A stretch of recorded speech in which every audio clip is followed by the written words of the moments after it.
خواستم اولین شعر یلدا رو من براتون بخونم.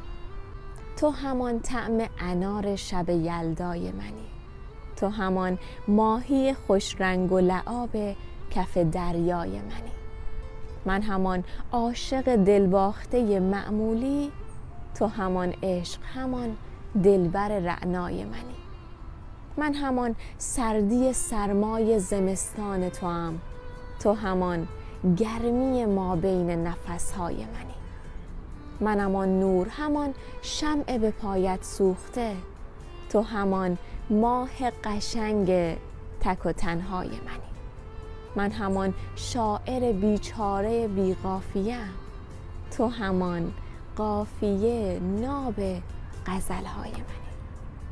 یلدا مبارک.